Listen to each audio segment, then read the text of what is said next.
હાલમાં standup comedian Sunil પાલના અપહરણના અહેવાલો સામે આવ્યા હતા. આ પછી હવે ફિલ્મ કલાકાર મુસ્તાક ખાનના અપહરણનો મામલો પણ સામે આવ્યો છે. મળતી માહિતી મુજબ ફિલ્મ કલાકાર મુસ્તાક ખાનનું 20 નવેમ્બરે દિલ્હી મેરઠ હાઈવે પરથી અપહરણ કરવામાં આવ્યું હતું. તેઓ મેરઠમાં એક કાર્યક્રમમાં આવી રહ્યા હતા ત્યારે તેમનું કેબમાંથી અપહરણ કરવામાં આવ્યું હતું. ત્યારે પોલીસને આપેલી ફરિયાદમાં અપહરણ બાદ કલાકારના મોબાઈલ ફોનમાંથી બળજબરીથી પૈસા પડાવી લેવાયા હોવાનું જાણવા મળ્યું છે.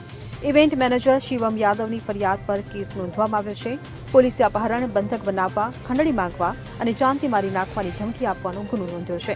પોલીસના જણાવ્યા અનુસાર અભિનેતા મુસ્તાક ખાનને મેરઠના રહેવાસી રાહુલ સૈની નામના વ્યક્તિએ વરિષ્ઠ લોકોના સન્માન માટે એક કાર્યક્રમમાં આમંત્રણ આપ્યું હતું. આ માટે તેણે કલાકાર મુસ્તાકને 50,000 રૂપિયા એડવાન્સ આપ્યા હતા. 20 નવેમ્બરે કલાકાર મુસ્તાક ખાન મુંબઈથી ફ્લાઇટ દ્વારા દિલ્હી પહોંચ્યા હતા અને મુસ્તાક ખાનનું દિલ્હી એરપોર્ટથી મેરઠ આવતી વખતે હાઈવે પર અપહરણ કરવામાં આવ્યું હતું. Bureau report CN24 news. હવે જુઓ દેશ દુનિયાની તમામ ખબરો તમારી આંગળીના ટેરવે.